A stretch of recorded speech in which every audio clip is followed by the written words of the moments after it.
All right, the time is now, we're a little late, 7:02 for tonight's Select Board meeting. And today is Tuesday, February the 21st. Please stand for the Pledge of Allegiance. I pledge allegiance to the flag of the United States of America and to the republic for which it stands, one nation, under God, indivisible, with liberty and justice for all. So good evening. In accordance with the requirements of the open meeting law, please be advised that this meeting is being recorded and broadcast live over the Lunenburg Public Access channel, on Facebook Live on the Public Access Facebook page, and will be uploaded to the Lunenburg Access YouTube channel after the meeting. The agenda lists all the topics which may be discussed at the meeting and are those reasonably anticipated by the chair. Votes may be taken as a result of these discussions. Not all items listed may in fact be discussed, and other items not listed may also be brought up for discussion to the extent permitted by the open meeting law. I just want to advise that Heather did not change form on us here tonight, that we're joined, Heather's on vacation, we're joined by Julie, who is the Assistant Town Manager and HR Director. So we're going to start tonight with public comments from the board. Any public comments this evening? No, I'm going to wait for mine. Okay. Any other public comments? I have none. No?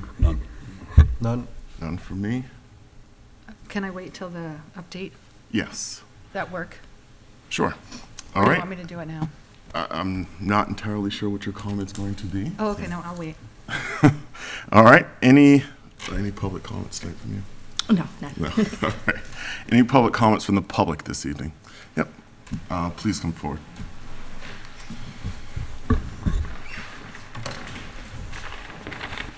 Good evening, everyone.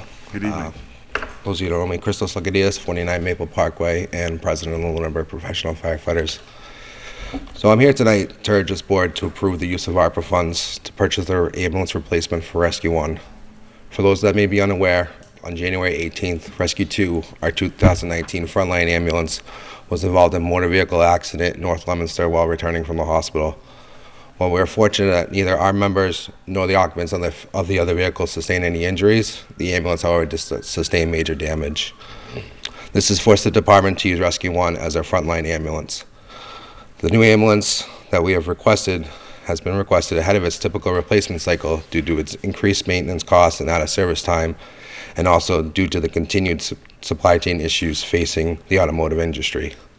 While it's typical for both of our ambulances to be out on emergency calls at the same time, Rescue 1 typically will see a lower volume of calls due to it being the backup ambulance. During the past month, we have had to rely on mutual aid several times to handle simultaneous ambulance calls. The increased calls that Rescue 1 will now see over the next several months while we wait for the repairs of Rescue 2 will greatly increase the wear and tear on an already worn-out vehicle. Tonight, I originally planned to state that it would not surprise me that if during this time Rescue 1 had a mechanical issue, causing it to go out of service, which in turn would leave the town with no ambulance. Unfortunately, I can say that this has already happened twice. While both instances, we are lucky that the town mechanic was able to get the truck back in service fairly quickly, and that we've had no calls for service during this downtime. Eventually, our luck is going to run out. I understand that this Rescue 1's replacement is our top priority of the capital plan, and that does not go unnoticed. Unfortunately, if we wait till this funding becomes available in July, we're going to be fighting with several, if not hundreds, of other departments throughout the country that are fighting for a spot in line to order their ambulance. If we use the ARPA funds now, we can secure our spot in line at this time and be back to having 2 reliable ambulances in town that much sooner. I thank you for your consideration in this matter. Have a good night. Thank you. Any additional public comments this evening?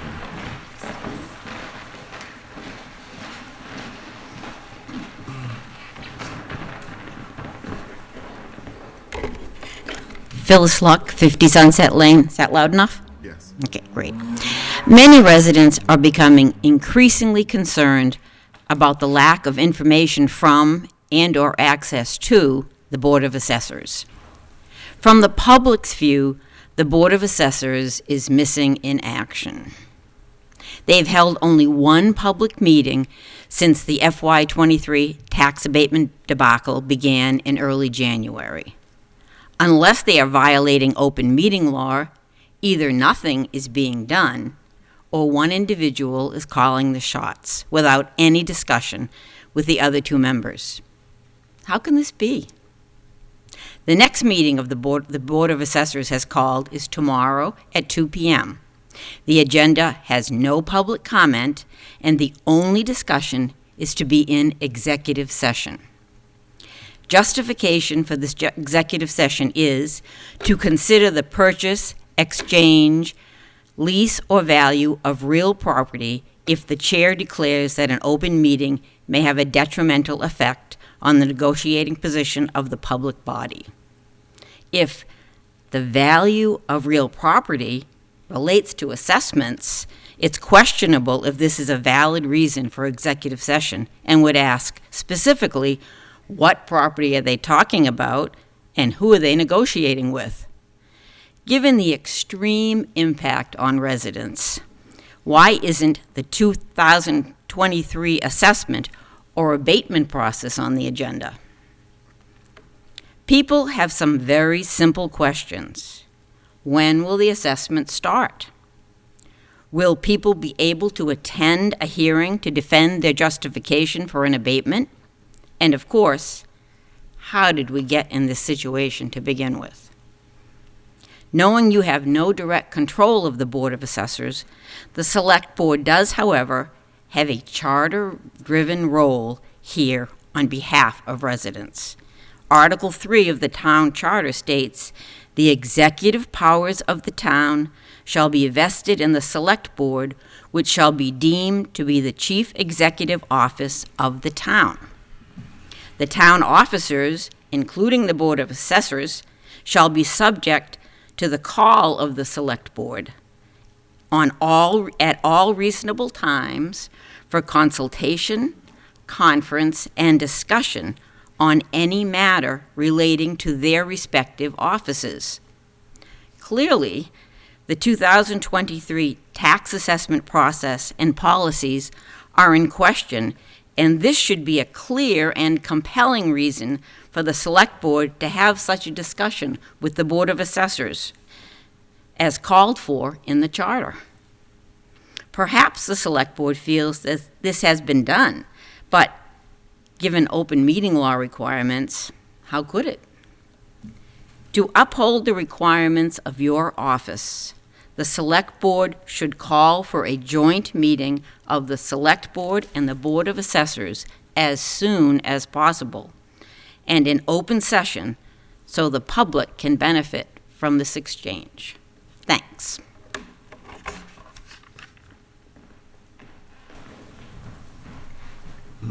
Do we have any additional public comments this evening?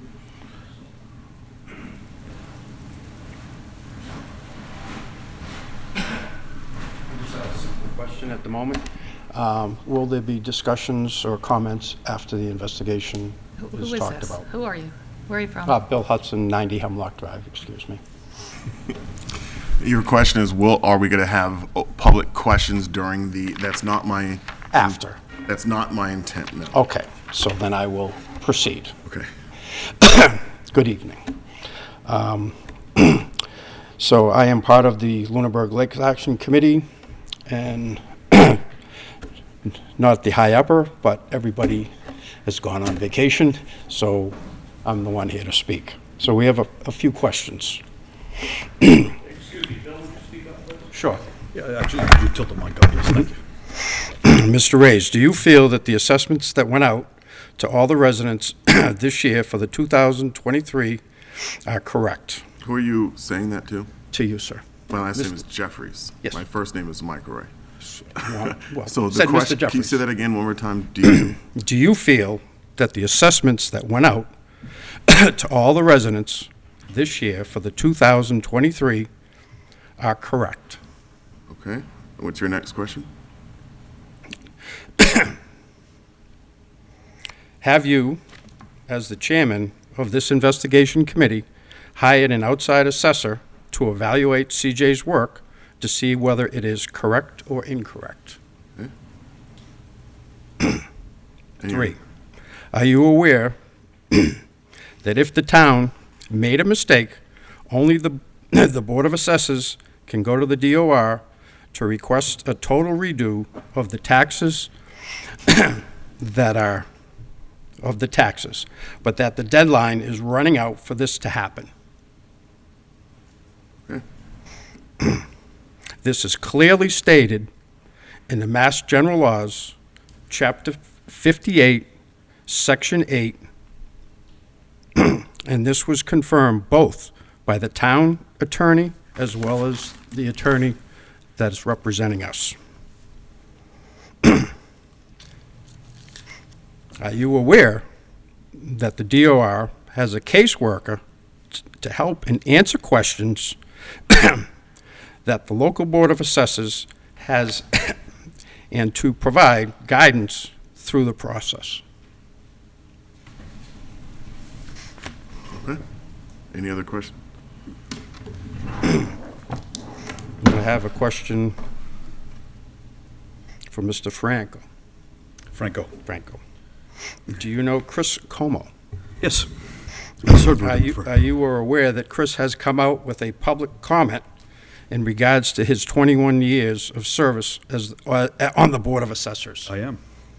I served with him for many years. Okay, thank you. Do you agree with his comment that this wouldn't have happened in the years past?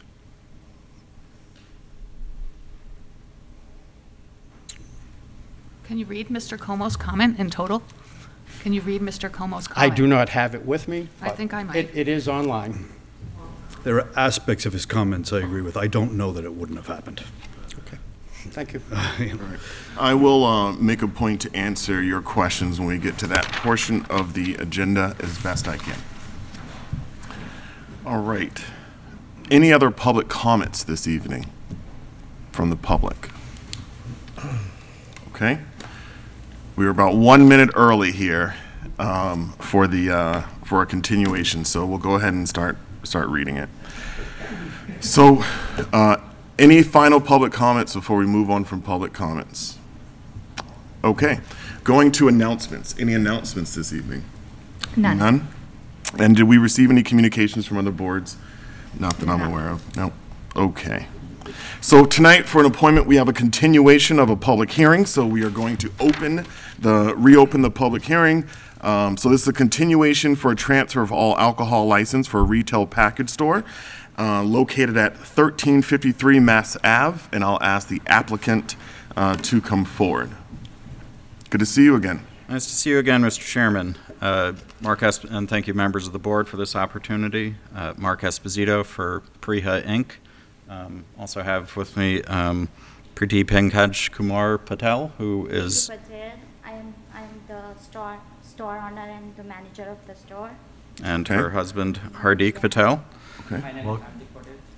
And in light of your comments 2 weeks ago, we went back and reviewed the suggested store policies put out by the Massachusetts Package Stores Association. We have drafted a policy that I believe reflects both the, the spirit and the letter of the suggestions regarding the assurance that alcohol will not be sold to those under 21 or will not be made available through so-called second-party sales. All of the employees at Jack's, I guess there are 2 current employees that the Patels, Sally and Jeff, are expected that they will be staying on. My understanding is that they are both have the TIPS training. It will be a requirement by Jack's and the new owners in the event that this is approved that all employees will have the TIPS off-premise training. And Mr. Wernick, who's here also, has offered to stay on for up to 30 days in order to provide basically training and consultation, and in order to help ensure that there is a smooth handover in the event that the board approves the transfer of the license. Okay. Thank you for the additional work there to be able to identify kind of, what your policy that you're going to have in place is. That is required by our policy in section 1.19 specifically. That speaks to there needing to be a written policy in place, and then also needing to also communicate who of your employees are trained in that policy. So our policy also requires in section 1.01 for our actual full policy to be posted in your place of business and for all of your employees to be aware of its existence. And what, they're not going to be quizzed on what it contains. But those are inspectable items. They can be inspected at any time by any member of the licensing authority or our agents, which are all police officers in town. So, alcohol, I think it's a lot like selling most things. It's pretty straightforward so long as you sell it to the right person. What my concern generally is not that you're not going to be a good business owner. My concern is for the parent who has been raising their kid for the last 20-something years and who comes home on school break and who gets drunk or shouldn't be buying alcohol in the first place, and now is fatally injured. When I was going through school, it wasn't an alcohol-related incident, but we lost 2 members of my graduating class within a year of them graduating. No parent should have to go through that. And so, part of the reason why I'm so rigid on this is to help ensure that more parents don't find themselves in that situation because someone wanted to make an extra 20 or 30 bucks. That is just not worth it. So, with the understanding that you have a policy that will be adequately, implemented, I have no remaining concerns, and I will go down the line to our fellow members for any comments or questions that they may have. Thank you, Mr. Chairman. Oh, I have no questions. I have none. Just more of a comment, question sort of thing there. The policies say that the alcohol policies will be reviewed with employees once a year, but implicit in this is that when a new employee comes on, that these policies would be gone through with them and reviewed. Yes, and it would be our expectation that all of the employees, new and old, would have to sign off on the certificate Okay. appended to the policy to ensure their awareness. Okay. I have nothing further. No questions. All right, is there a motion to approve? I'm sorry, there is, if you can look into the Google Drive, thank you. Pledge of license. Yes. Thanks. I move to approve the transfer of license and the pledge of license and inventory for Priya Inc. as presented. Second. All right, any additional discussion?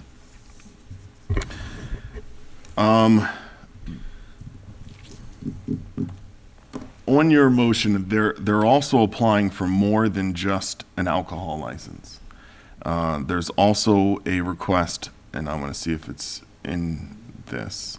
It was for, I thought we also had a jukebox or some other entertainment license request here too. Am I wrong on this? No? Okay. I thought I saw that last week, but I could be completely far off. We've done like 2 of these recently. I think that was La Bellina, actually, so we're correct. All right, any other questions or comments? All right, as many as are in favor of the motion, please say aye. Aye. Those opposed, no. The motion passes unanimously. So as a next step, we're going to sign off on this later in the meeting, and then you'll want to check in to the office tomorrow. Would tomorrow be good, or what's a good day? No, it typically takes about 3 weeks before approval from the ABCC. That's right. So the executive assistant, Elaine, she'll reach out to you when it's ready. Thank you very much. Thank you. All right, thank you. Thank you.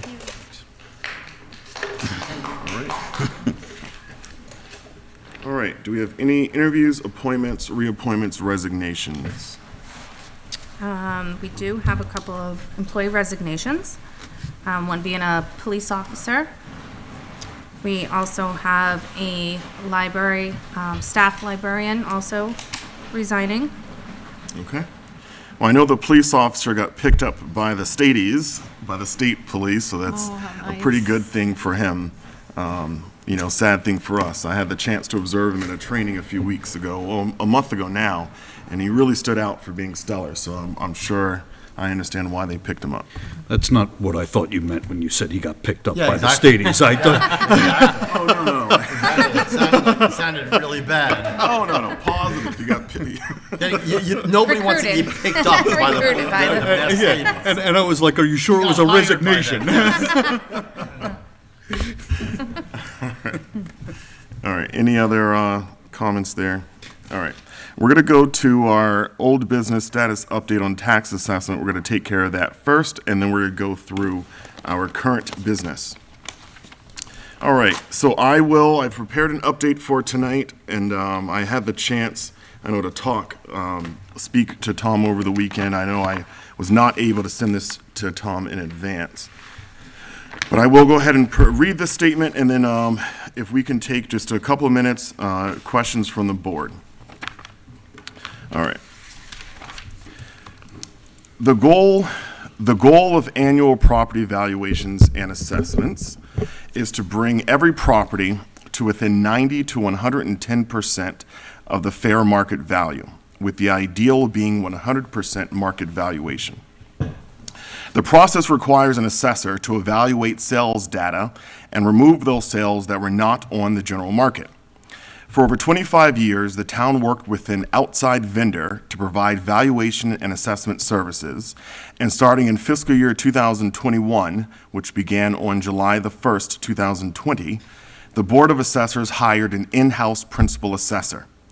From July 2020 to the present, the town has had 4 personnel in the role. The investigative team has concluded all initial interviews. This included meeting with all previous assessors and the previous vendor, some past and present members of the Board of Assessors, Human Resources, various personnel at Mass Department of Revenue, and all staff who have worked in the assessor's office for the past 10 years. All interviews were conducted independent of one another, in person, remotely, or via telephone. These interviews revealed 5 key things. First, there is no indication that C.J. Carroll, our current principal assessor, was advised by any member of the Board of Assessors or by previous assessors to specifically look at lake values.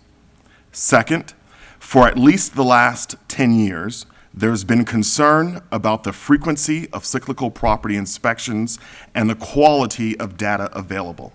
Cyclical inspections are required to be performed on every property every 10 years.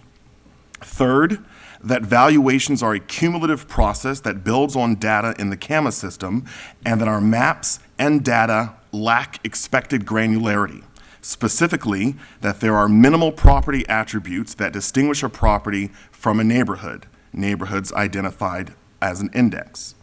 Fourth, that the tax impact to property owners is unrelated to the identification of fair market value of property, and there are no mechanisms in the Commonwealth to gradually increase property values or taxes for property owners. And fifth, many of the residents elected to serve on the Board of Assessors and all staff hired to work in the assessor's office indicated that prior to fiscal year 2023, they believed that residential properties nearest lakes were undervalued but could not be adjusted due to the lack of sales. The 4 assessors we've hired have reported over 65 years of cumulative experience and anecdotally commented that lake values are difficult to establish accurately each year because the formulas to identify property values are based on market sales and because homes on lakes don't often become available on the market. Assessors commented that properties nearest a body of water tend to pass down through families or are sold to family members. The assessment to sales ratio references the relationship between the town's assessed value of a property and the assumed or actual market value. In 2021, on average, residents in Index 2 had an assessed value that was 81% of their sale price. Residents in Index 3 had an assessed value that was 88% of the sale price. In Index 4, it was 78%. In Index 5, it was 81%. In Index 1, it was 48%. Every home in town received at least a 15% increase in value for fiscal year 2023, which then brought all residential properties in indexes 2 through 5 to within 94 to 97% of the assumed fair market value. Sales in Index 1. A property was assessed at $526,000 that sold for $1.2 million. A property was assessed for $407,000 and sold for $887,000. A property was assessed for $381,000 and sold for $780,000. A property was assessed for $543,000 and sold for $1.29 million. A property was assessed for $386,000 and sold for $751,000. A property was assessed for $372,000 and sold for $775,000. A property was assessed for $338,000 and sold for $440,000. A property was assessed for $421,000 and sold for $695,000.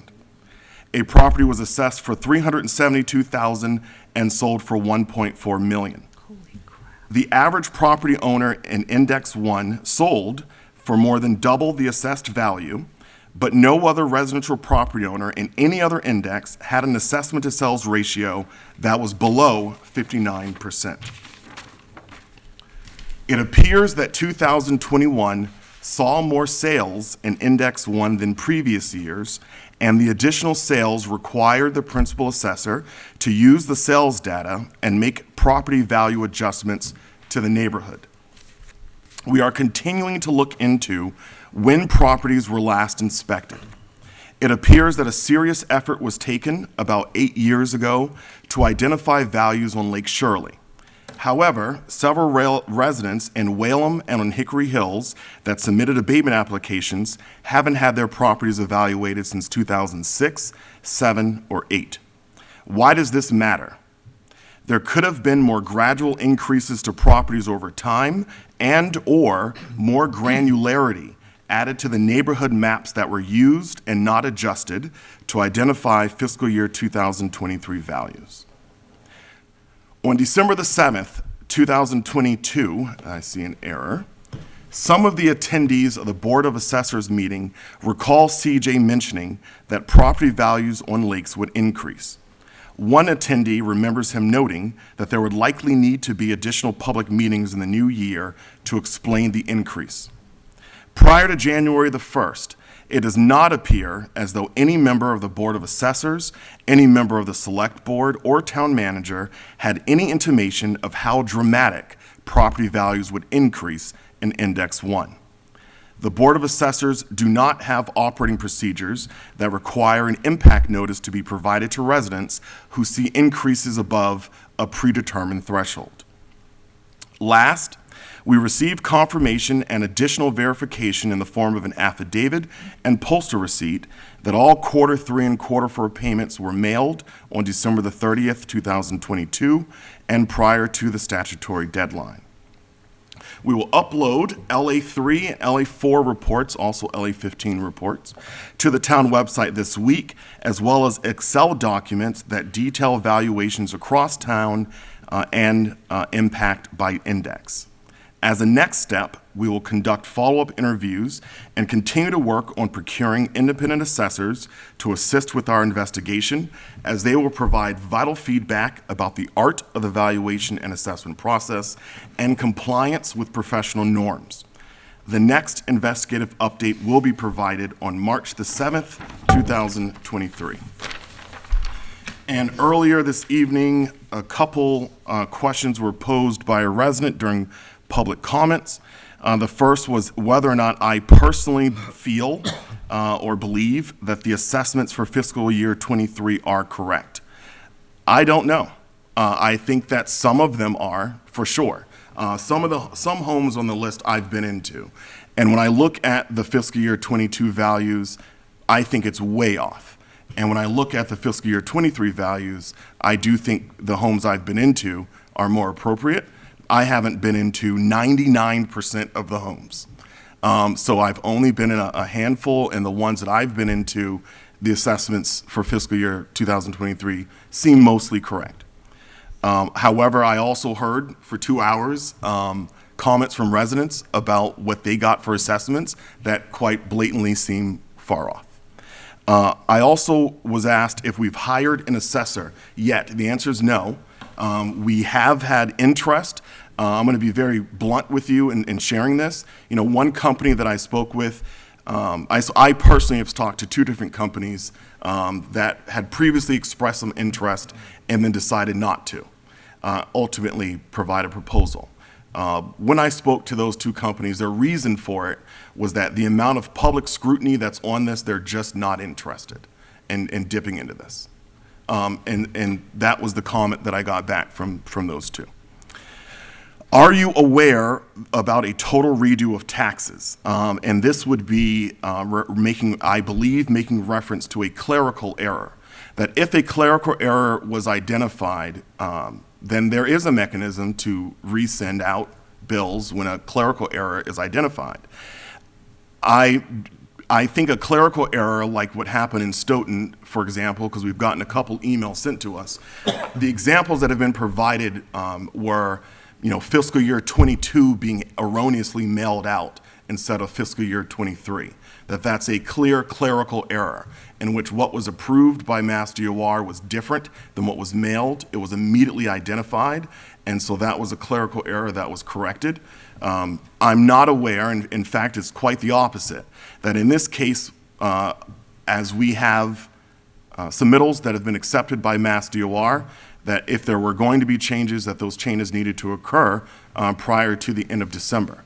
Now, we've met with our council, we've met with Mass DOR, and we've briefed on this, I think, at most meetings prior to now, that we've had this conversation about what are the options. The first question that we asked was, can we delay these bills another month and do this process again?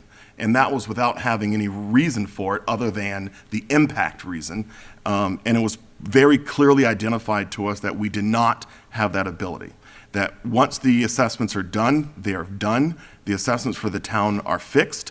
I noted that on January 17th at the meeting at the high school, and that is my current understanding.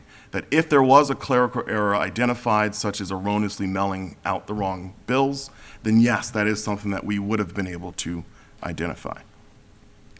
And are you aware that DOR has caseworkers? Absolutely, we've been working with them. So we've, part of our interview that we did, one of the interviews that we conducted was with our direct representative, who is Becky Boucher, and we also met with the chief of assessments, which is Chris Wilcox, and then we also met with Becky's supervisor, and we met with their PR guy as well. We've had several conversations through our legal contacts, through the legal department of Mass DOR as well, asking the same questions. And then the other questions that were asked were phrased to Mr. Franco. Any questions from the board or comments? You mentioned that we hired 4 new assessors. We're on our 4th. So we do have 4, not working with us on the abatement. Since 2020. Oh, okay, so we don't have anybody working on the abatements right now? Is that correct? I can't answer that because I honestly don't know the answer to that Oh, question. you don't? No, Oh, Do you okay. know whether don't we know. hired, I don't know. through you, Mr. Chair, to the assistant course. town manager, do you know if we've hired assessors to assist with the abatement process? We do have a temp assessor helping out. Okay, so we have a temp assessor.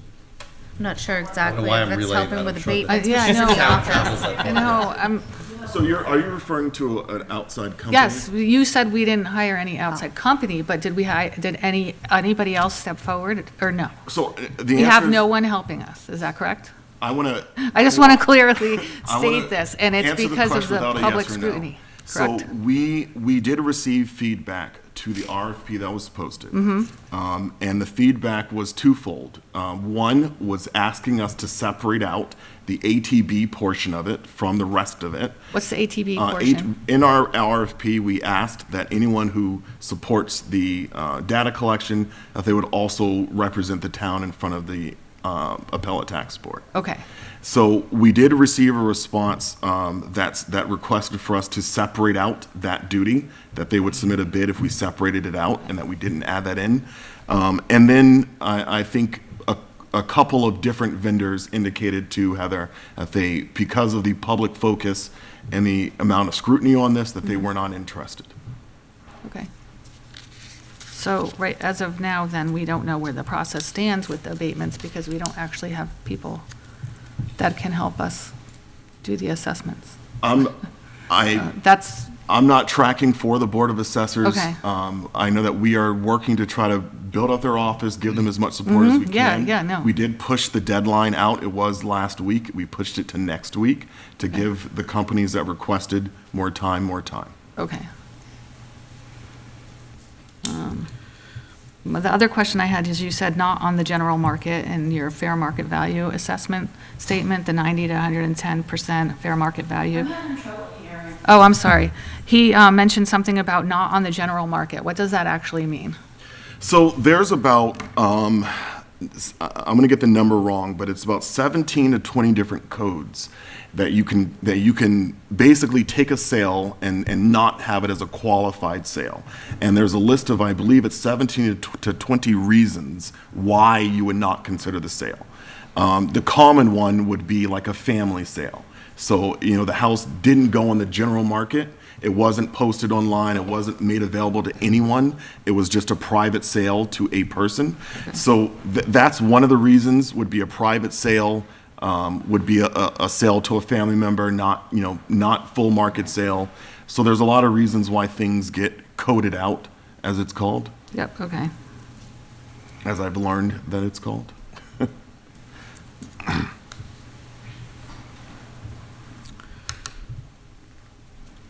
Okay, you can go now.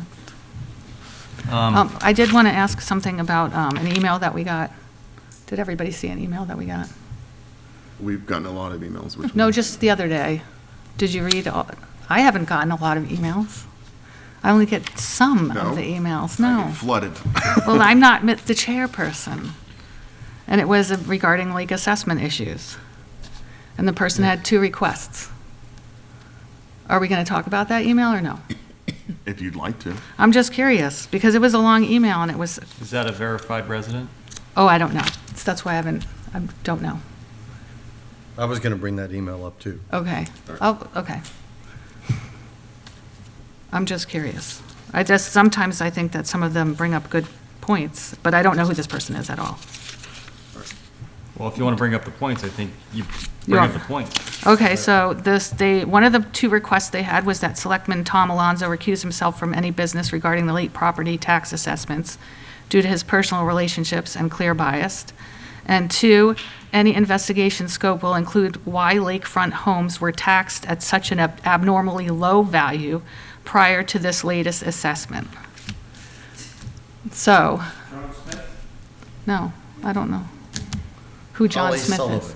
So if Holly is listening, if anybody, did anybody on the board know Holly I have Sullivan? no idea who this is. No. Okay, so if Holly Sullivan is listening, what I was going to bring up is, since you didn't add an address, which is what is required in public comment if you speak here, I use the same method for when somebody sends me an email. If you want to speak about your email, I'd be more than happy to speak with you. I looked on the voter rolls and I looked on the properties and I see no Holly Sullivan. So, and I would like to get an address and/or a phone number. I'd be more than happy to speak with Holly Sullivan about the email, because there's many errant things in the email itself. But I just wanted to, that's what I was going to bring up with the email Okay. itself. Oh, well, we've gotten a few that have no names because people don't want to put their names on there. So, to the point that was brought up Yeah. regarding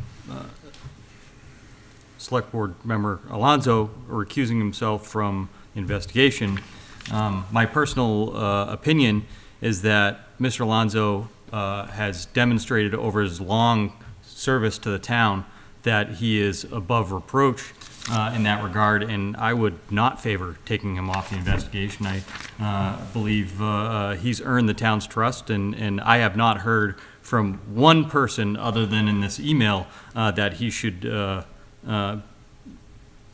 recuse himself from this investigation. So that's my own personal opinion.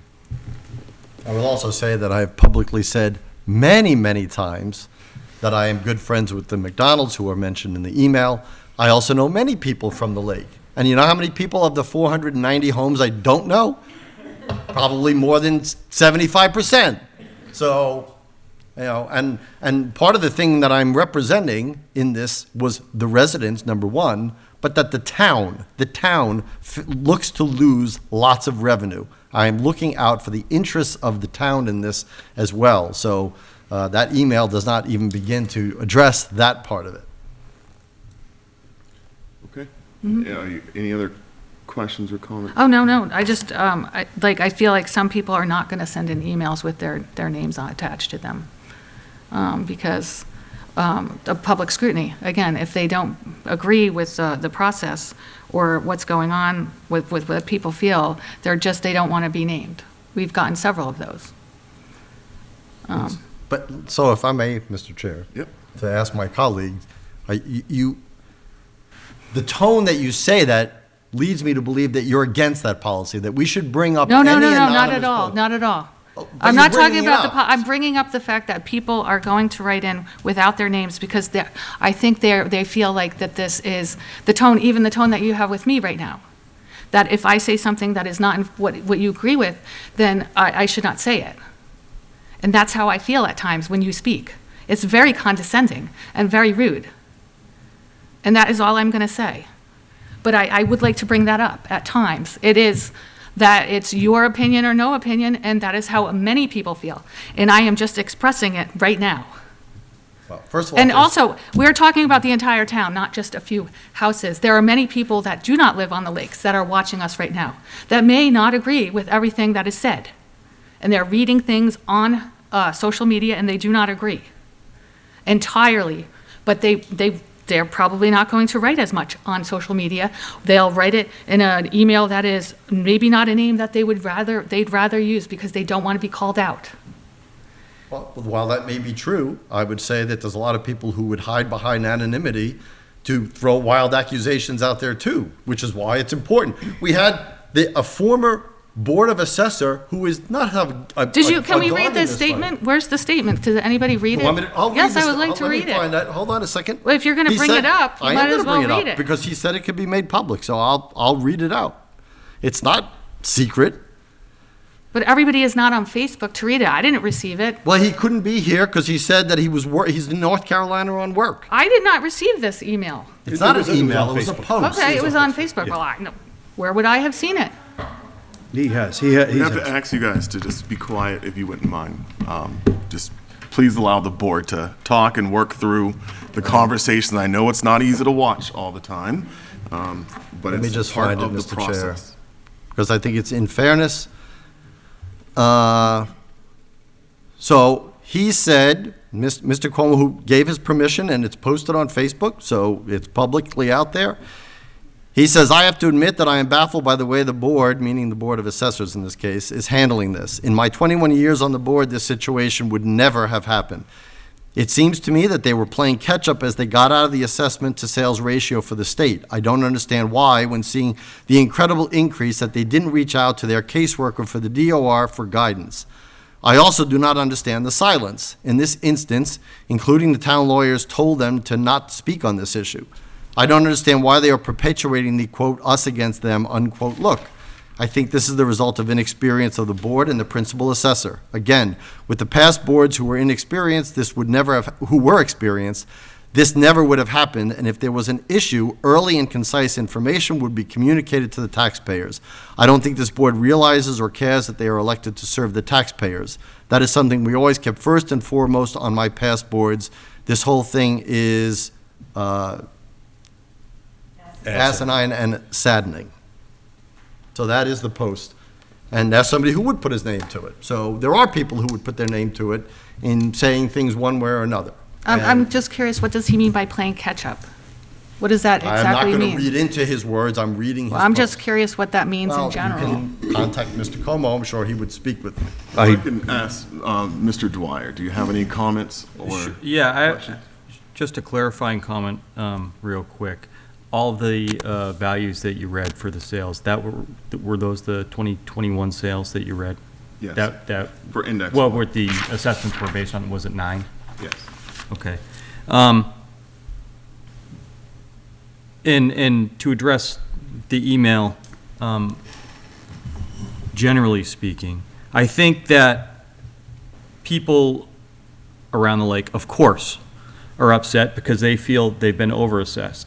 But I think every member of the board realizes that overassessments and underassessments hurt the town. And an overassessment can hurt the town because guess what? When the assessments, if we go through all the abatements and there's a huge portion that get reduced, guess what? The whole town's going to have there's going to be 3,000 other homes that get a large tax increase next year that no one's going to be happy about.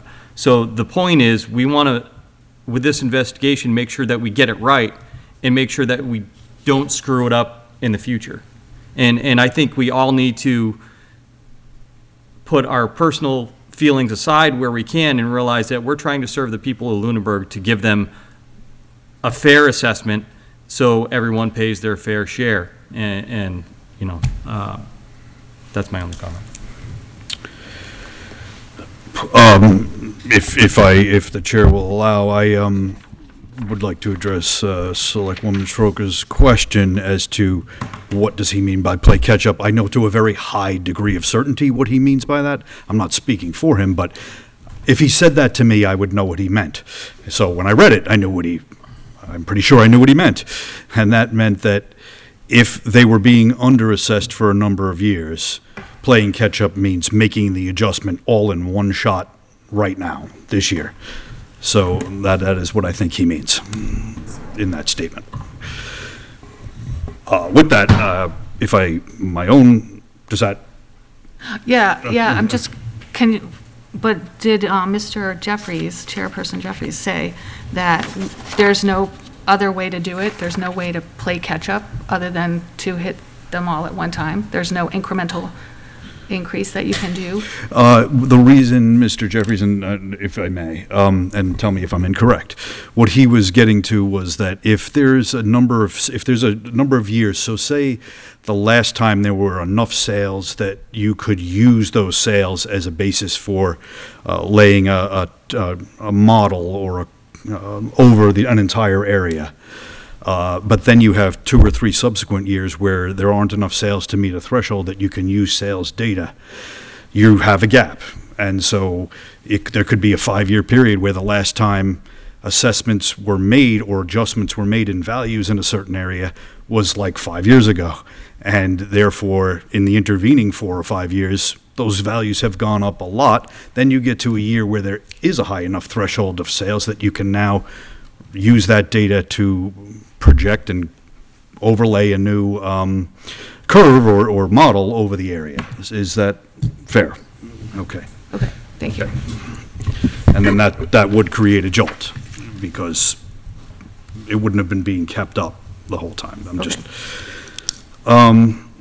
So with regard to, first of all, and I understand, are you both done with your, okay.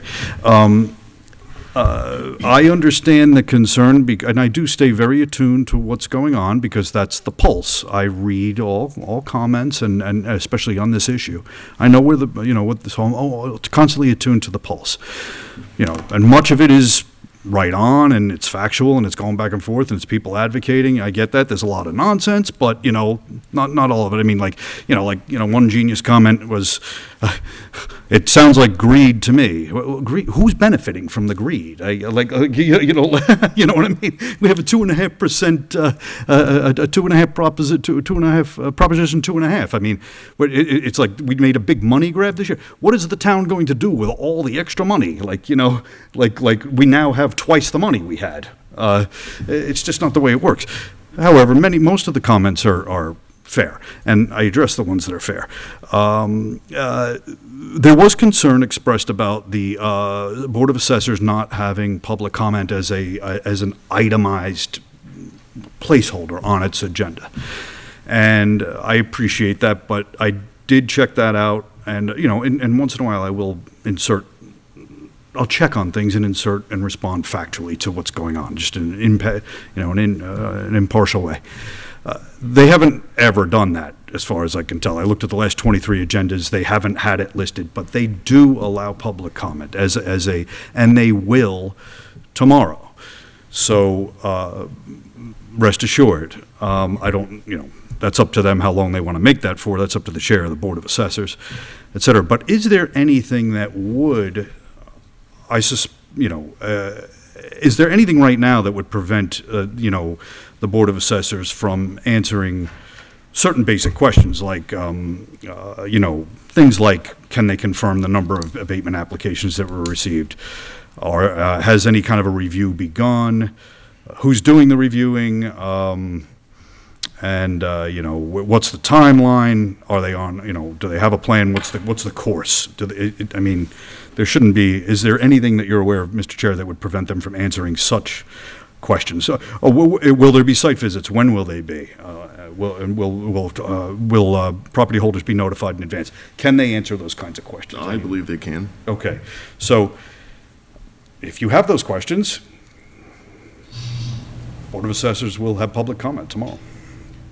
But public comment doesn't mean they have to answer the question. Well, that's So right. It's let's not a just question and clarify. answer period, but We need to clarify that. They don't have to answer questions during public comment. okay, let's put it this way. You are right. That is Mm-hmm. true. People can come up and comment, and they do not have to answer the questions. I think that would be, I'm just going to opine on my own here, not on behalf of the Select Board. I think that would be very poor form. I would encourage them strongly to answer those kinds of basic questions. All right. To Mr. Franco's last point, I think many residents have emailed the Board of Assessors many questions in different formats and have not gotten anywhere from any answers. So that's, I think, one of the things that is concerning to them. Certainly, as an elected body, they cannot be, there's no gag order that anybody could give them to say you can't speak about this. And there is no lawsuit, so there is nothing preventing them from answering the questions. I'm sorry I didn't get your comments in advance, so I'm playing catch-up myself, since that seems to be the catchphrase of the evening.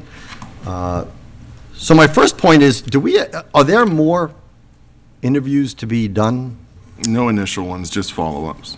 Just follow-ups. So, and I'm sorry this comes out at this forum, but I have to say that when the comment is that the investigative team did the interviews. The principal investigator did Oh, the interview. But I think you said the investigative team. Yes. Okay. I am part of the investigative team. I was involved in 0 interviews except 1 for the DOR. It's not that I got invited and couldn't make it. I was never invited to any of them.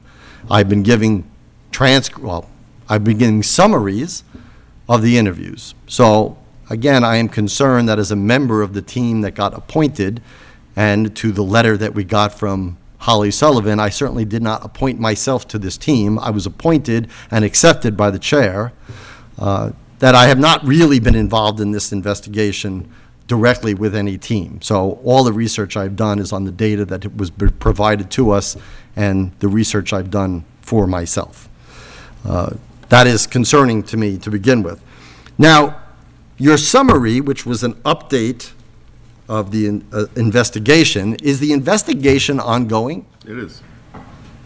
But so much of the material that you said seemed to draw conclusions. Well, are we doing a conclusion analysis, or are we doing an ongoing investigation? And if the investigation's ongoing, then I don't understand some of the material in your update, because your material in your update draws specific conclusions that assessing that this is right and this is right, and therefore any counter potentially is wrong. That would lead me to believe, and I would assume that it probably leads many people possibly to believe, that that's the end of the investigation, because you've come to a conclusion. I don't know where you go from there, and I don't know that that's true, because you just said the investigation's not concluded. So that also concerns me. From the beginning, one of the things I've asked for, and I turned to the town manager at the January 17th meeting at the auditorium, when I've asked for for the layperson, a description of what the process is, so we can have common ground and a common foundation about how assessment works. And still, I've not seen any presentation. You would think that would be offered, to say, hey, listen, let me take you through the process from the beginning to the end. Now, we received from the Department of Revenue after our discussion with them a couple of weeks ago, they sent us a link. So I think if anybody's interested, I'll be more than happy to share the link, that you can go, and there's from DOR the whole process of how you go through this. I'm still going through it because, as I told somebody, finding myself in the middle of this, I feel like I need to go to the bookstore or order from Amazon, like Assessment for Dummies or something, to become an assessor. But there are resources, and this one is a fairly decent resource. And in that resource, one thing that's stated early is that it is the requirement of the Board of Assessors and that department, the assessment department, to revalue the properties every year. I think that was clear in what I got. And I'm hoping I'm not misjoining. I'm going through once here, so again. So sales, certainly you need sales in certain areas to assess certain specific subgroups. But all of the properties are supposed to be assessed every year with available data. And then there's all available data, and there's all kinds of equations, and there's things like, COD, and what is that? So, how far off properties can be in subcategories. I mean, it gets very detailed. That would be nice to know. And then, from that framework, I'd like to go through step by step how FY23's taxes were done with the available data. I think there's a lot of people who are data-oriented. Maybe not everybody would take to this, but there are a lot of people who are data-oriented that would follow that. So we can at least assess, pardon the pun, how this process was working and what the result was. But still, there's nothing that's been offered by the principal assessor or the Board of Assessors to illuminate or educate the public on that. They've assumed that people have to just go out and get that themselves. I would hope that would be part of our process here, and I still hope that it's going to be part of our process.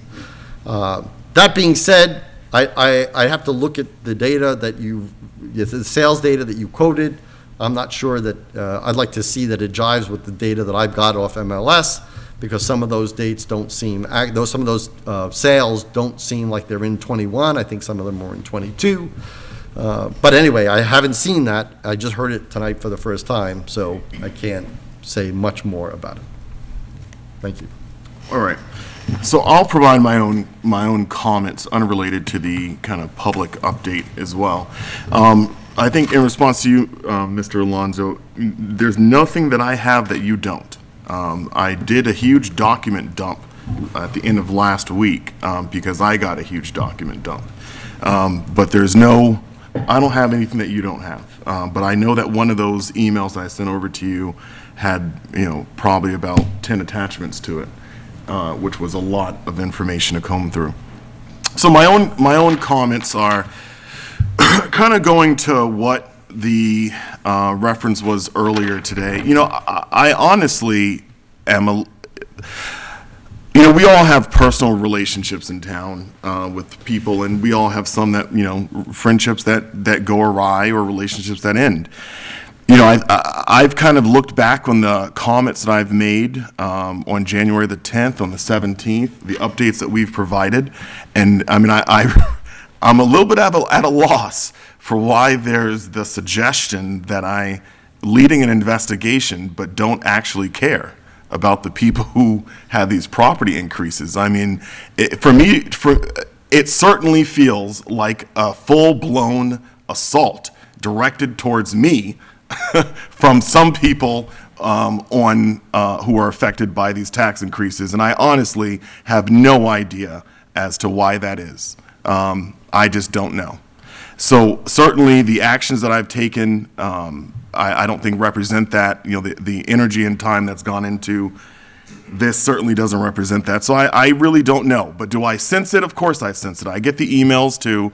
I see them. I don't really look at social media that much as others. But people do forward me some posts or their screenshot things. And so I do see some of that stuff. And honestly, I just can't explain it. I would expect that the ideal from anyone in the community would be for us to take a serious approach to this and to do it neutrally, to hear the concerns. I think that, as I said last week, the first step is identifying, hey, there might be something here that's concerning. And so I think we were unanimous in that agreement, and I think we still are unanimous in that agreement, that there's something here that is concerning. And so we need to understand what happened.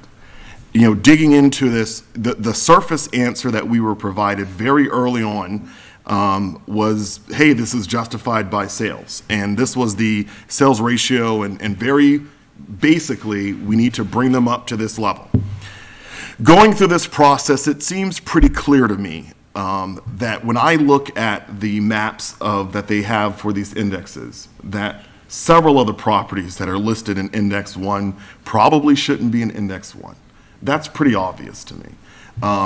That would be somewhat of a conclusion, though, and that's why I've been very hesitant to state something like that. But it seems pretty obvious. I even looked at my own property, and I made a comment in reference to that previously, and how my own property is categorized, and I don't agree with that either. I think it's wrong. I'm probably in too low of a group my house is, and maybe it should be higher. It seems, though, that what stands out to me is that a lot of the data that I would expect to see, such as, we have one index for all of our lakes. One of the questions in the process was, why are we treating all these lakes the same? To me, I would expect that Whalum would be treated differently than Hickory Hills, to me.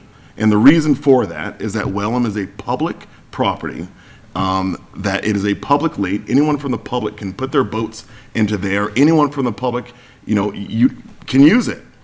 And that the benefit of a private area is exclusive access. That's not any private area. And so I would, on the surface, assume that an area that is private is treated differently than an area that is largely public. Now, when I look at the data treats it all the same. So one of the questions that I asked our previous assessor was, why are they treated all the same? And the answer to that was, and I haven't verified this, but the answer to that was that in the past that they weren't, and that they were treated separately. All three lakes were treated individually. And that what happened was there were very few sales on those lakes. And what was stated to me by Harold with RRG was that there was a push from Mass DOR to consolidate the map, to put all the lakes on one index together, so that way they could utilize the total sales that happen across all three and apply them broadly to all three. So that's what I was told. Now, do I have proof that was what Mass DOR said? No. I don't have proof that was their guidance. But that was the justification that was provided to me. So I guess in this, I don't think that we're at the finish line just yet. I mean, I think that there's a lot of, on the surface, there's certain questions. I'm not trying to become an assessor, and I want to be clear in that I can see that this is clearly a profession that takes many years to understand and study. It is not my intent to try to be an assessor, to try to do the mathematics as if I was. That I'm really banking on us being able to bring in independent assessors who do this for a living, who have many years of experience, to be able to look at the process that was undertaken and provide us with that valuable feedback. So until we get to that point, we do need that data. I think that we also need the data of how accurate FY22 valuations are. That I understand on a personal level that when your taxes go up significantly, the first thing is, why did this happen? Something must be wrong. And I think that I was of the mindset that was probably an indicator that something was wrong. But what's come out in this whole process is that the impact should not be considered. and that you should not look at the impact until your values are decided and submitted. And then after they're submitted and after your math is done, then you can go back through and look at values. Now that seems a little off to me, given what I do for a living, which is manage property. Now that seems a little weird to me that that would be the process. So I'm looking forward to the next steps, but to get to this point, I mean, I think there's been a lot of time. I think Mr. Alonso, in reference to some of your comments, in the investigative framework, and we can talk about that, you and I, one-to-one, but in the investigative framework, we had identified that we were not going to do panel interviews for individuals, that we would do them for outside entities. But certainly we can take another look at that and modify if need be. So I hope that tonight's update provided residents with a couple of key things. At our last meeting, I was hesitant to mention what we were doing, and the reason why is we still had some interviews to do.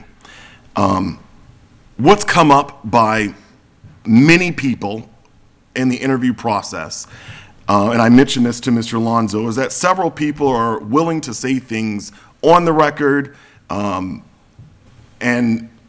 or let me rephrase that, are willing to say things off the record that they will not say on the record. What has been presented by several people is that they have been contacted by, and I don't know who, but many of them mentioned that they were contacted by people who were impacted by this, and that has given them pause to want to be willing to say anything publicly. I can understand that, but it has made it challenging, and that's just the reality. It has made it challenging to get good information from people because of the amount of, because of the independent investigation that's being conducted by a group on the lakes. That is causing a problem for this investigation, in the sense of it is making people more hesitant to share. It's making people more hesitant to talk. And I think at the end of the day, what we want is we want people to tell the truth and to speak clearly about what happened and why it happened. When we reach out to people like RRG, we have to do it in a way that's non-accusatory to be able to get some information from them. So there's been a lot of sensitivity that I've noticed in the interview process around what is being perceived as a lot of public interest. And at the end of the day, only our staff have to talk to us. That the rest of the people we reached out to do not have to talk to us. And they've made it pretty clear that their willingness to speak is limited. And that makes it challenging. Because I think the ideal would be for us to be able to provide as much detail as possible, as transparently as possible. But I can, in this role, parrot what people say. Don't shoot the messenger here, because I'm having a conversation with someone that won't talk to me, or that doesn't want to speak, or that won't answer a question on the record, because they're afraid of what will happen if their answer gets known. That is just a reality of what this process has been. But it's ongoing. I mean, I think I've told you guys last week, this is a duty for me. I have no complaints about trying to assist the town in getting to the bottom of this. And I think that there's more to do. But I hope that in the coming, and I'm getting long, I hope that in the coming weeks that we will have these vendors on staff, and so that way we can just move forward with that part of the process. If I may add one thing. I just want to add that one of the things that's been identified as a severe deficiency and hampered at least my own ability to review this process and evaluate this is the town's complete lack of data. It was totally reliant on a system, on the state's CAMA system that they were using, and when we converted to the newer Vision CAMA system, and the old one was taken offline, I've asked for, we've received FY23 valuations, FY22. Anything beyond that, FY21 and before, the town doesn't seem to have that in digital format. And the state is like, we don't have that. We expect the towns to have this. So literally, I have no way of going to our own town department and getting those numbers, which should be available at the very least for the last 10 years, easily. And I can't even get them from 3 years ago. So that has been identified as a complete deficiency and something to be rectified going forward. I'm sure the conclusion of this whole process will be a lot of new procedures going forward, but that's one of them that's really hampered looking back, because the backward forward look is really critical in this kind of analysis of this kind of data. So thank you. Mr. Chair, I just had a couple other comments. One, listening to the Vice Chair and yourself talk about the investigation, I guess one thing that struck me is I'm a little disappointed by the lack of collaboration thus far in terms of reviewing the data and whatnot. And I hope moving forward that both you and the Vice Chair will be able to collaborate more. I don't know if it means the Vice Chair will review the data if he has follow-up questions for the people interviewed, suggestions for more people to interview, whatnot, and that when the updates come, that they're presented and they're not a surprise to the other investigator working on this, what's going to be said. So that's my feeling. I don't know how my other members feel, but Mr. Doyle, I just want to be clear that what the chair said, that he provided me with all hard data. So all the hard data that he has, as far as the LA3 forms and LA5, I do have. It's really, my comment was about the interviews. I was not involved in any of the interviews. So the actual hard data that has been provided to him, he has provided. well, and what I mean is if we have interviews, minutes of those interviews or recordings of those interviews should be provided to you so you can understand and understand what was and wasn't asked, how it was phrased, because sometimes how you phrase things affects how they're answered. So it would be my hope that you both work together to make sure that you're both satisfied with the data that's been collected and you don't, both of you are not left with questions that aren't answered yet. Second, If I can just, Mr. Alonso does have copies of all the interview reports. okay.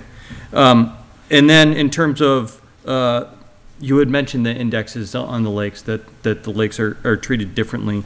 And I think one of the things that struck me as I listened to this and for this fiscal year, there were so few sales in there, and you enumerated the reasons why there are so few qualified sales. I would hope that moving forward, we can,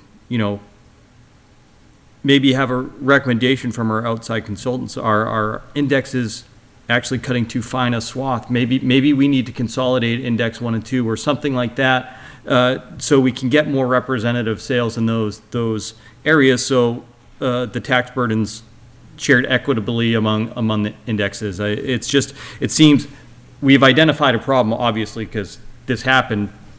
My hope is that we identify a solution to prevent it from happening in the future. And I hope at the end of the day, the conclusions and recommendations presented as part of the investigation help solve that. Thank you. All right.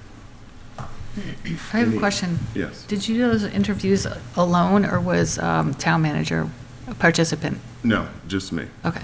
So all interviews, and this was in the framework, something I had commented on and wrote into the framework, comes from my experience working as a military police officer conducting investigations, which is that the larger the audience, the poorer the quality of information you're going to get from someone you're interviewing. That people do the best when they're one-to-one. And certainly on a follow-up, you can have a second person do a follow-up interview with them, or separate people do a follow-up interview with them. But the initial interview, it's always best when it's one person speaking to one other person and recording what they're saying. That people are more willing to talk when you do it that way. And then again, once you get that familiarity, most people are okay with the second follow-up interview. Although a couple of people we interviewed were clear that they're not interested in speaking with us again. But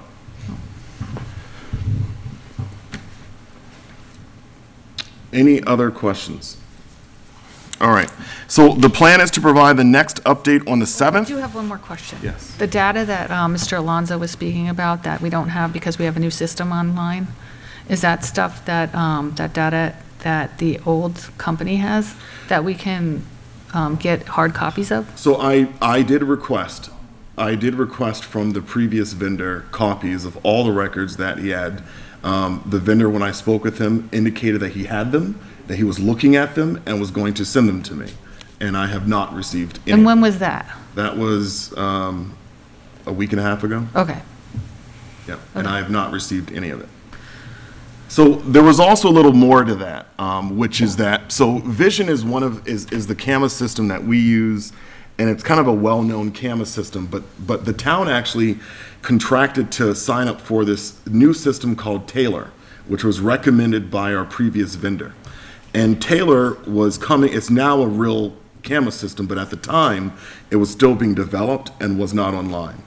And so when Sue Byrne came on board, our first assessor after RRG left, the first order of business from her was getting rid of Taylor and getting onto Vision, a better system.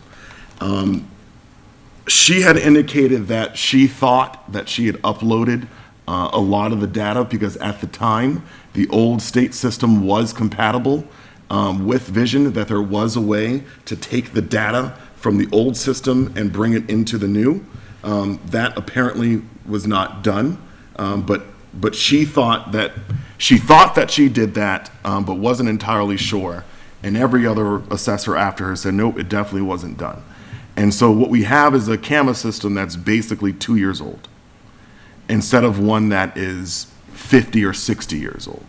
And so there's a lot of data that I think everyone commented should be there, that's just not there. And so it seems to be, Index 1 seems to be a really broad template. And that seems to be the suggestion, that it's a broad template that needs to be better fine-tuned. And I think these abatements are indicators that the template is too broad. But of course, every assessor looks at abatements as a positive, which I think we don't.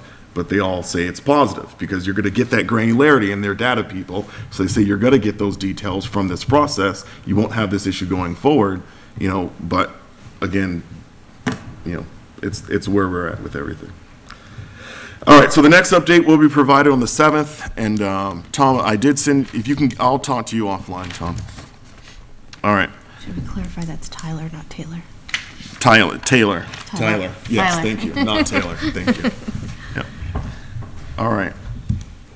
We're going to go to our current business. Discussion and enforcement of liquor license regulations, sections 1.01, 1.09, and 1.19 in the select board policies and procedures. Wait, pull that up in a moment. All right, so this is a pretty straightforward section, and so Heather and I, in discussions, so I'll just kind of summarize. The other Heather. Thank you. Heather Lemieux, Town Manager Heather. So the Town Manager and I, and thank you Selectwoman Stroker for that reminder. The Town Manager and I were in conversation about the fact that the police department is going to be doing some operations to identify compliance this year, similar to what happens kind of every other year, every 3 years or so in town. So one of the things that I commented on, and so we're bringing it here for the board after Heather and I talked about it, was that sections, and I said as a first step, that we may want to enforce our already existing provisions. So what sections 1.01, 1.09, and 1.19 refer to? 1.19 is training, 1.01 is general, and 1.09, it's kind of broad, but it speaks to the fact that all police officers, by our policy, are considered agents of the appointing authority. So what the request is tonight is to have the police basically do, before they do their compliance, and we all know what I mean by compliance checks, so before they do their compliance checks, to have this as a kind of first step, which is to go in and verify that everyone actually has a written policy in place, that they actually have people trained on that policy, that our policy is posted, and that staff are aware that it exists. That kind of preemptively would help businesses be compliant with the rules, have awareness that they exist, and that the police would show up basically with section 4 the whole section, which is the whole alcohol policy, and that if they don't have it posted, provide a copy of it to them.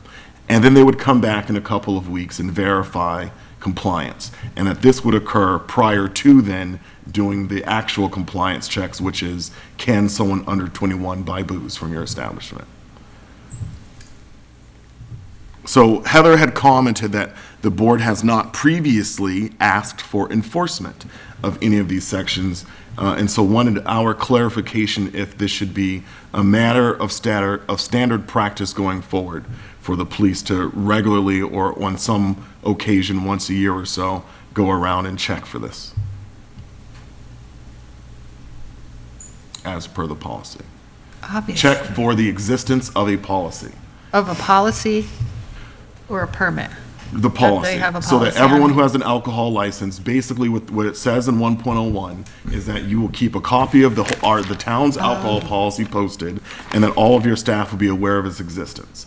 And then section 1.09 just says that all police officers are duly appointed, and then section 1.19 refers to training requirements in which they're required to have a written training plan. They're required to submit updates to the office every June with who's certified to be able to, who's trained on the policy, and then they're supposed to submit a copy of their policy for renewal every year.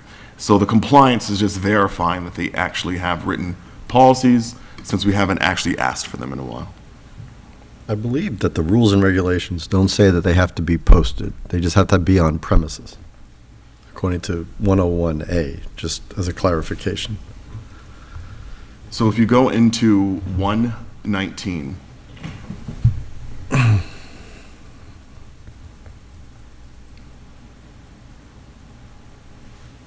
This is Sharon funny. no. Look at there.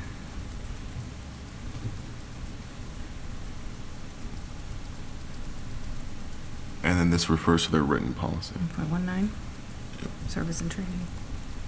Okay, well, A, again, which talks about the Yeah. procedures, says about, has to be kept on the premises, not posted. Just kept there. Perhaps my phrasing is wrong, but the. Well, it's just a difference. I mean, just want to be clear that posting, like you have to post the license. Okay, no, not posted in that sense, no. That it needs to be there It has to be available. and available. Right.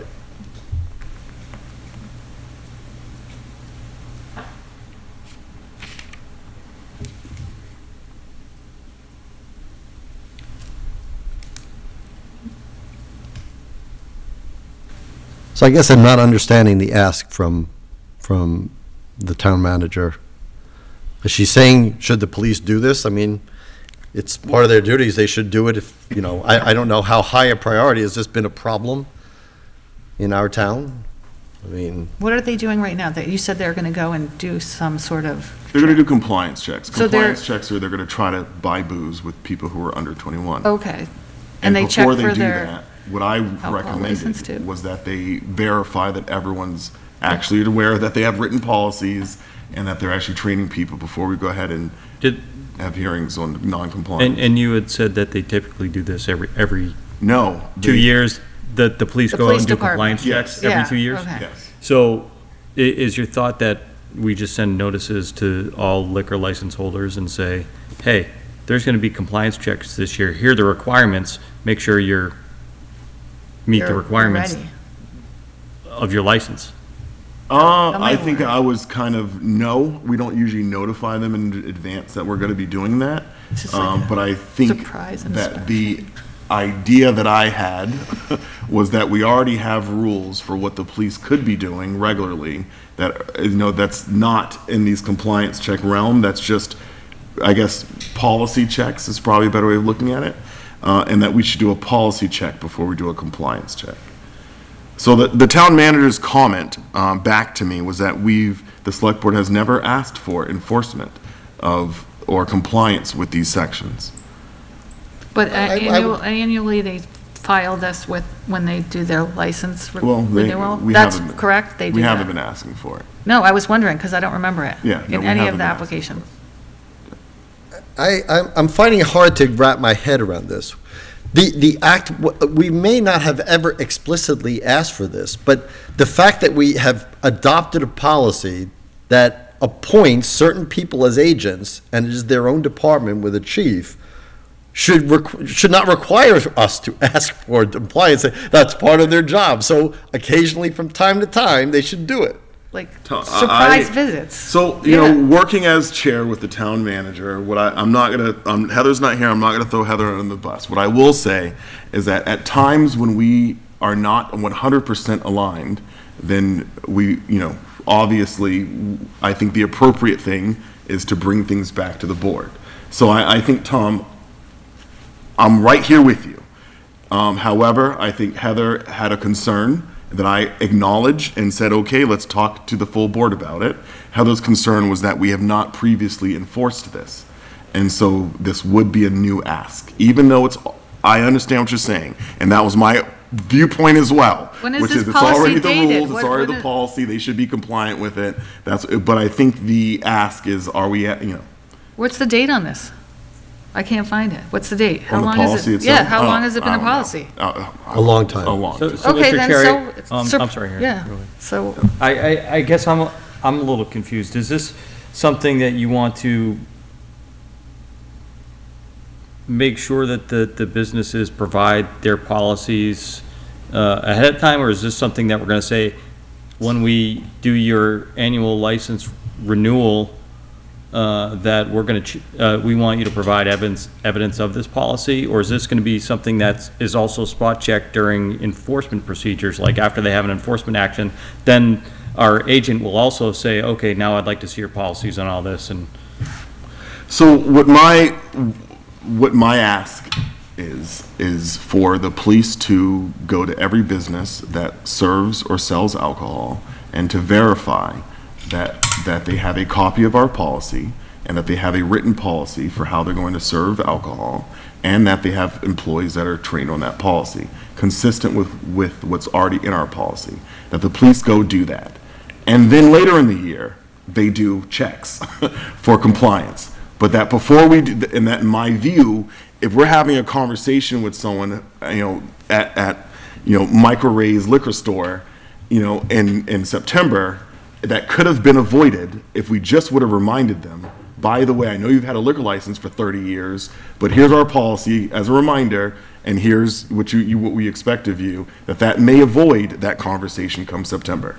That was kind of my thought process. So if we have a conversation with someone come September, because they sold to someone who's underage, then at that point, we will know that the police already verify that they do have a copy of our policy, they've already verified that they have a written policy in place, and then they still sold to someone underage. That to me is a different conversation than without doing those verifications. So what the underage verification is also not in our policy. So what my ask was to Heather was, that sounds great, but how about you guys do what's in the policy first? And then that stuff is bonus and extra. But I think Heather's concern, and why this is on the agenda, is that we have never asked for enforcement of this before. And so, And I would add, because I wouldn't feel that we would need to, because we passed a policy that says it is, and they're the agents that can do it. They can ask at any time. are we all going to agree with that viewpoint? Because that's basically what we're asking for, is are we all in view with that viewpoint, that the policy is what it is, that police should be doing this regularly, that we don't need to give them special direction to do it? do we know that they're doing it? No, they're not doing it. We know that they're not doing it. Well,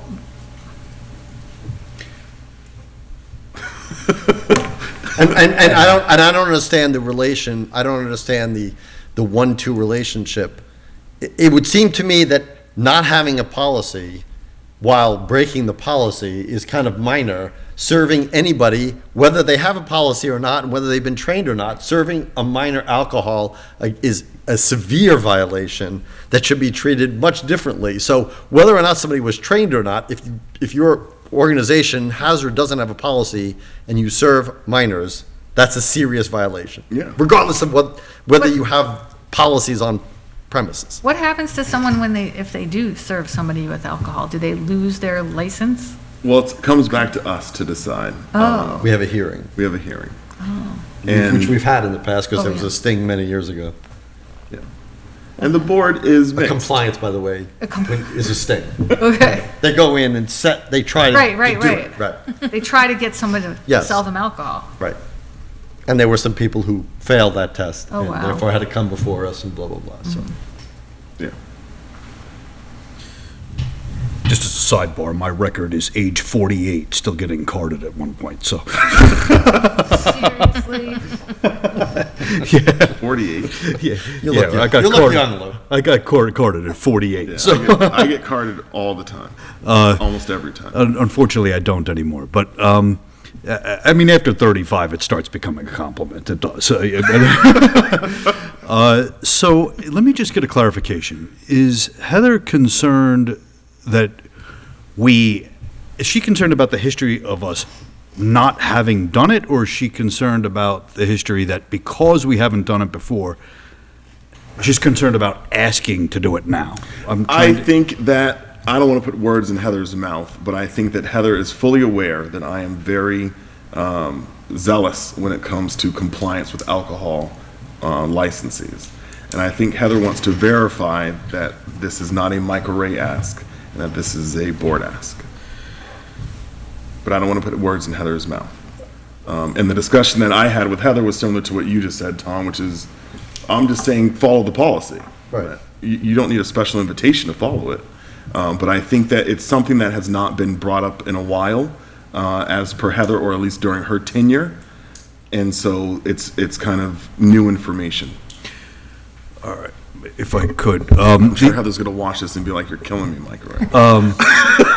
Let me ask you, let me say it this way. If your intent is that there now be a step up in compliance enforcement, in other words, intentionally sending people in to see if they sell to underage people, then if you want to do that, No, I don't actually. But let's just, okay.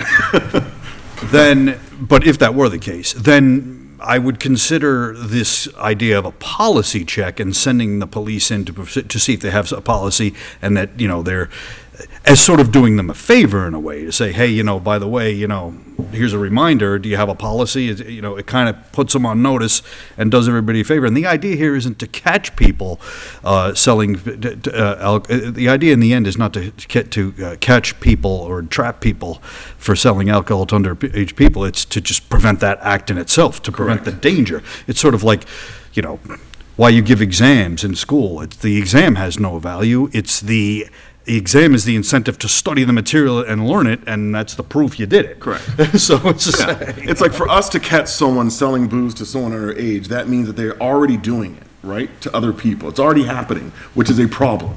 And so I think that what I'm trying to suggest is that that's above and beyond, and that's extra anyway. That the policy as written is they should be going in and verifying that everyone's properly trained anyway, and let's just make sure that that's happening. And that whatever else the police do is just bonus and a plus, but I'm just looking for compliance with the actual policy.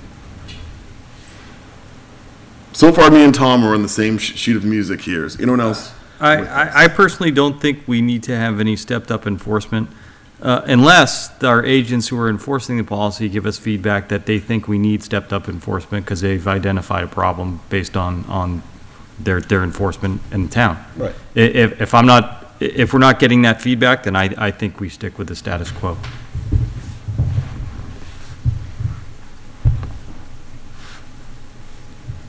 Sounds like you already have 3 votes in that direction. So,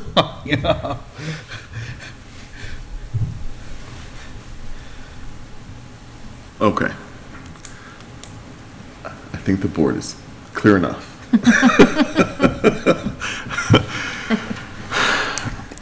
Fiscal year 2023, third quarter water commitment. Jolie, do you want to introduce this one? Sure. So the FY23 third quarter water commitment of $12,257.75 This relates to the water betterments in the Tri-Town area. So as a reminder, we have our own water department that's run by the select board. That's not really a department. And then we have the water district that's run by the district. So we're looking for water commitment for this amount as identified on the warrant. Is there a motion to? Move to approve the FY23 third quarter water commitment of $12,257.75. Any additional discussion? Wait, second. Oh, thank you. Yeah. Second from Mr. Franco. Any additional discussion? All right. All in favor, please say aye. Aye. Those opposed, no. All right, motion passes. Approval of minutes, January 17th. We had 2 meetings that day, so they're identified on the agenda as session 1 and session 2, but admin session and then kind of public meeting session. Is there a motion to approve? It's been a while since that meeting. Let me just look at that last one. I'm trying to remember if I saw something in here. I looked at this a little while ago. I keep signing them, but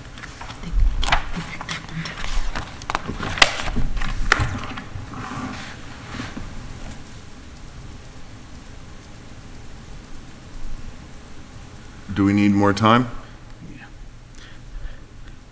Well, I would make a motion in the interim that while we look at the second one, that we approve the minutes of January 17th, 2023, session 1.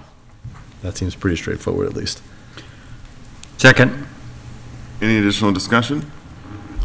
All right, as many as are in favor of the motion, please say aye. Aye. Those opposed, no. I would like an opportunity to read through 2, because I didn't get a chance to read through all of it, and it is a pretty important meeting. All right, the motion for session 1 passes. Why don't we table session 2 to next week then? And since I won't be here, if I have any questions, I'll send them to Elaine. Do you want us to wait till the 7th? No, it's okay. All right. If I have any questions about that or any modifications, I'll send them to Elaine.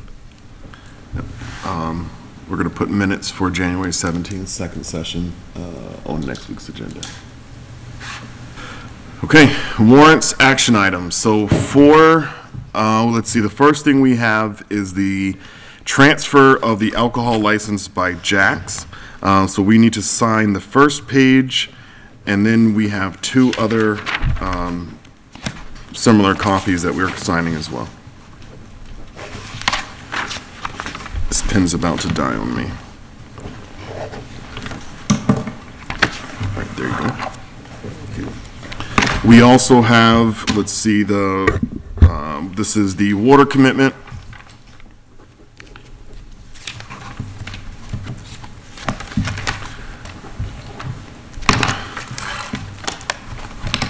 This is also a water commitment.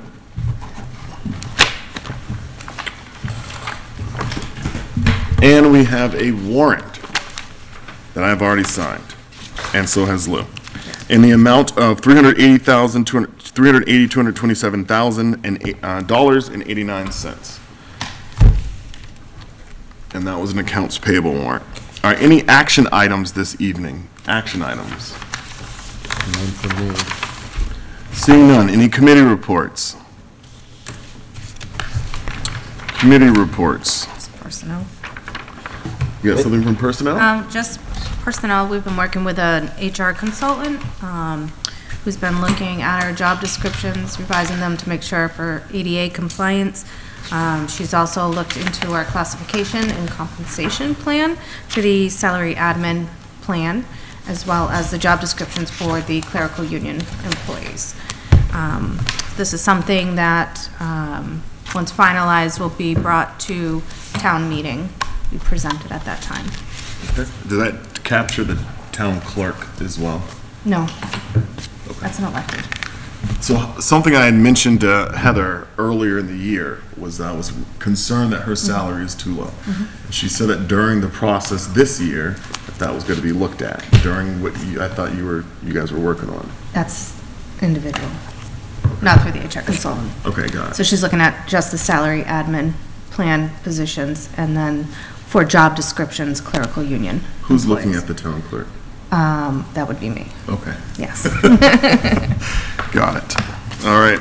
Are you finding that her salary is too low? Yes. No comment at this time. Yes. All right. Okay. Any other committee reports? FinCom meets on, I think, this Thursday, and they start hearing individual department budgets. I don't know who's coming up this week. I don't have the agenda in front of me, but they will begin their department reviews, budget reviews. Okay. I have a committee report. The Stormwater Task Force met last Thursday. We had an update from the DPW director on his ongoing tracking of manpower and dollars that had been expended on stormwater tasks since the start of the fiscal year.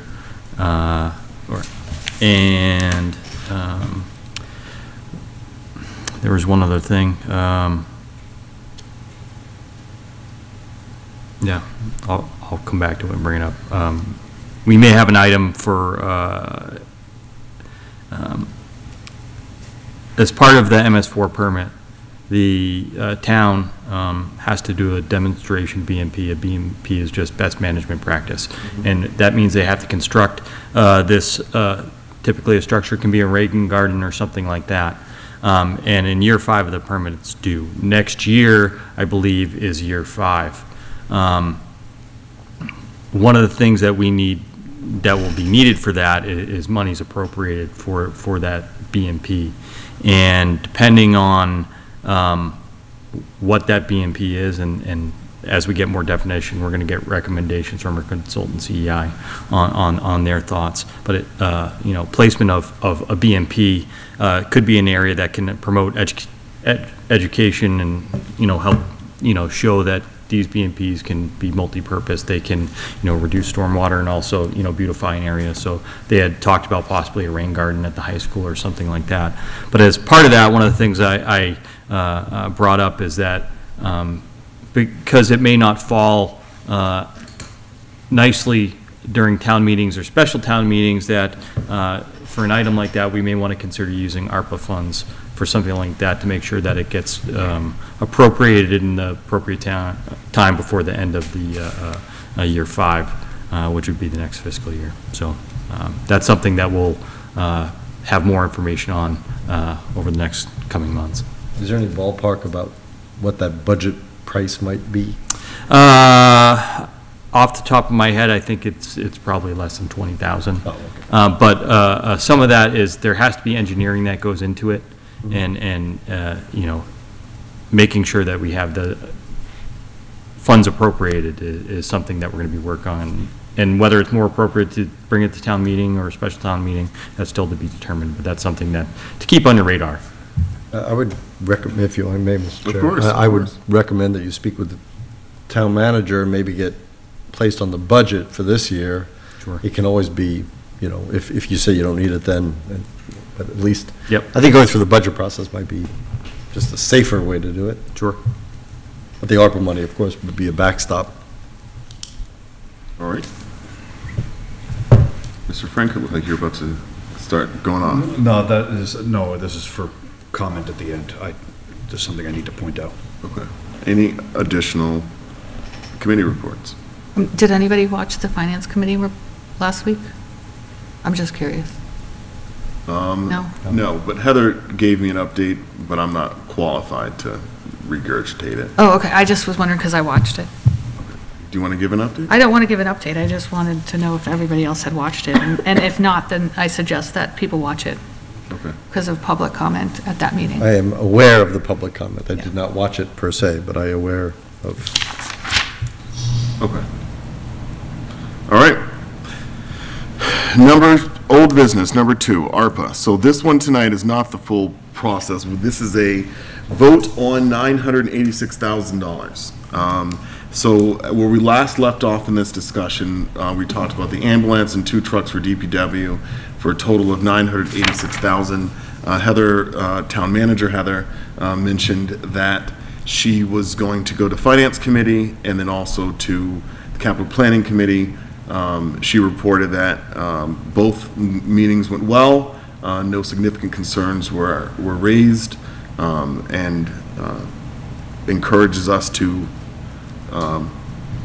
vote to expend the $986,000. Mr. Chair, I'm going to step back for committee report because you mentioned capital planning, and we did meet last Monday, so I even forgot that. But it was a follow-up meeting in the past years, after the town manager has presented the official capital plan, the capital planning committee had never met to discuss that.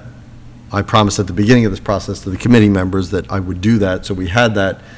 And there was some discussion about these articles. Everybody was in favor of that ARPA funds and why.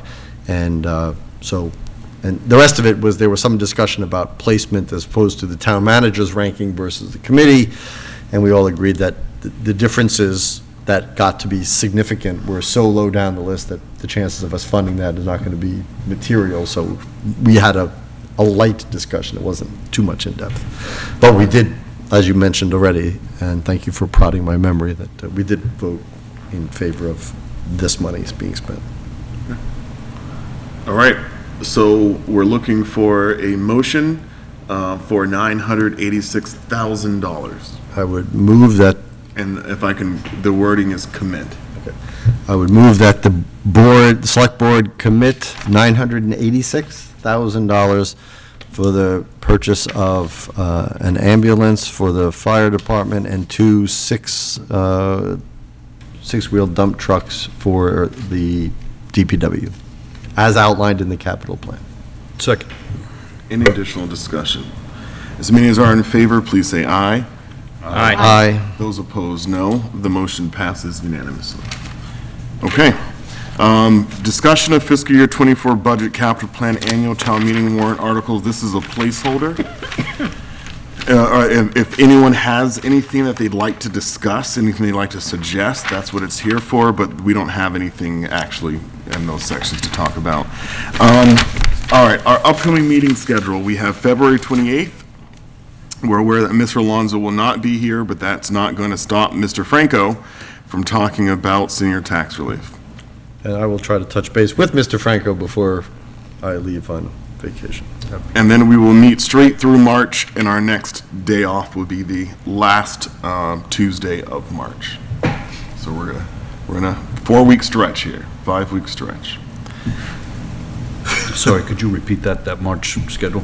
Sure, we're Yeah. meeting until the 28th. Okay, So we're okay. meeting through the 21st, 28th is our next day off, Okay. March 28th, so, So we're on a regular schedule. yes. Yep, well, except for next week, but yeah. Well, I mean, in March. In March, Yes. we're on a regular We're schedule. back to regular, exactly. All right, and, yep, and I will, Mr. Alonso, make sure, the goal is to get these updates to you and Heather by noon, the day that they come out, and I think I got it to you at 6:55. So that's fully on me. I had to verify certain things with CJ and came back in the office, and I had them look at something for me today that I wanted to look into, so. All right, any public comments this evening from the Assistant Town Manager?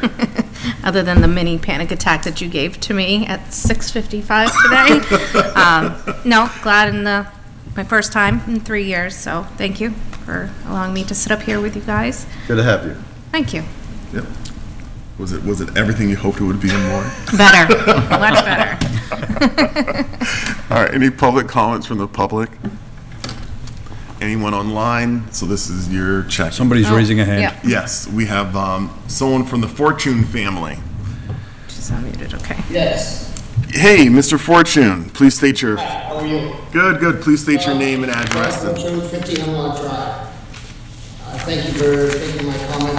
Just a couple, I think there's a follow-on to Mr. Alonso's comment, I believe, and that is that the data in the town for all these assessments is meant to be held for 5 years, and it sounds like we don't have 5 years worth of data in the town. Is that correct? I believe, if I may answer, I believe we don't have it digitally. I think we have it in hard copy. Okay, Yeah, my understanding, John, because I've asked for some information to be compiled, and it's only in written format, and so it's taking a while. okay, well, I appreciate the data that you shared earlier, it's accurate data, right? And I think that's what we need, because you've also indicated during your comments there, that the assessments have been low. You've talked to other people, but really this is anecdotal evidence, right? There is no evidence other than you have talked to some people and they believe they're low. But without real data to support that, it is exactly that. It is almost hearsay. And I think we really need to get to real data if that is the issue. Because I will tell you, on the other side of this, we have properties that are selling now. One that was assessed in 2022 at $416,000. It was reassessed in FY23 at the $757,000, and it just sold for $525,000. So that's a 0.79 ASR. So though I believe your data, and I believe for calendar year 2021, that's accurate. I don't believe for years before that that's accurate, and it may not be accurate for years after that. So again, all I ask is that we use accurate data, not anecdotal data, from what we think, we've heard, it might be, it's hearsay, whatever, somebody I talked to. Let's have real data, and then we can solve real problems with real data. That's all I ask for. Thank you. Thank you, Mr. Fortune. Do we have any other public comments from the public? Anyone online? Are you seeing anyone? No. Okay. Any public comments from the board? In regards to that, you talked about index 1 being at 48%, and that the fair market value of assessments is between the 90 to 110% figure. What does the 48% indicate? It indicates what the assessed value was of the sale price. So as an example, if a house sold for, I'm going to use fake numbers here. If a house sold for $100, what that means is that the town was only assessing it at $48. So that would be under-assessed. Significantly. Okay, so that's all I want to know. And if I could add color, the idea is to have that assessment to be between 90% and 110%. That's considered acceptable. That's the target where. The target, right? That's not considered like anomalously bad, where like 48% is. Okay. Any other public comments this evening? Todd? I have none. Thank you. I have two. One, I noticed, and this is why I was looking at my phone when you thought I was going to comment on committee reports, but I was looking this up. I heard somebody say that the meeting for the Board of Assessors was at 2. There's a discrepancy between the time that is posted in the town calendar, which says 2 o'clock, and the agenda, which says 2:30. You have to go with the agenda, right, because that's what was posted. So the time of that meeting is going to be 2:30, even though the calendar says 2 o'clock. And your second? My second is, I just, I'm not looking to take a vote on this at this point, but I want to say that I like the idea of a joint meeting with the Board of Assessors and the Select Board soon, but just to sort of at some fundamental level, right, where they are an independent board, they're independently elected, but in our capacity as the leading executive branch board, we can call them in to check in, and I don't think that's necessarily a bad thing. So whatever form that takes, I don't disagree with that suggestion from Phyllis Locke. So. Okay. Any other comments? All right. It is almost 9 o'clock. Is there a motion to adjourn? So moved. Second. I got stuck. Second. All right. Any additional discussion? All right. As many as are in favor of the motion, please say aye. Aye.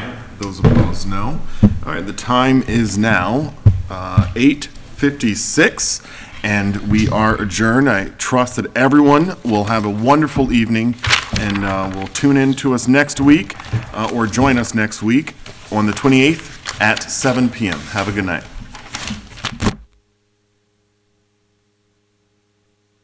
Recording stopped.